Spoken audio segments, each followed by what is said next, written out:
തുറക്കലപ്പം നിന്നാണ് സാധനം കിട്ടൂല കിട്ടിക്കും അങ്ങനെ കട്ട്ലേറ്റ് നിന്ന് പോരും അതിനാണ് അന്നത് കേട്ടണ് ഷെമീലിനെ പിക്ക് ചെയ്തിക്കണേ ഇങ്ങനെ സാധനം കിട്ടുമോ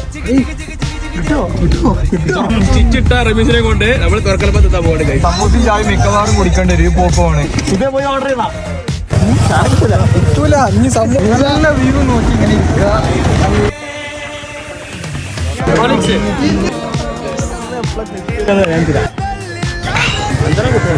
ആ സൈഡിൽ മുണ്ടി വീക്കായി പോയി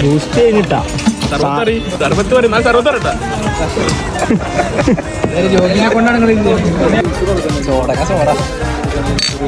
സാധനം വന്നിരിക്കണ് കാത്തിരിപ്പിന് വിരാമം നമ്മുടെ അടിപൊളിയോ ചൂടാറണോ ഇതെന്തിനെ വരുമോ പല്ല് വർക്കില്ലാലോ പല്ല് കാണിക്കണമെങ്കിൽ ചെക്കൻ കൊടുത്തിട്ടോ പൈസ കൊടുത്തിട്ട് പോക്കറ്റ് പേസ് കിട്ടും 20 പേഴ്സണാണ് ലാസ്റ്റ് കഴിക്കാൻ പറയാ കഴിച്ചാലും കളിക്കാൻ പറഞ്ഞ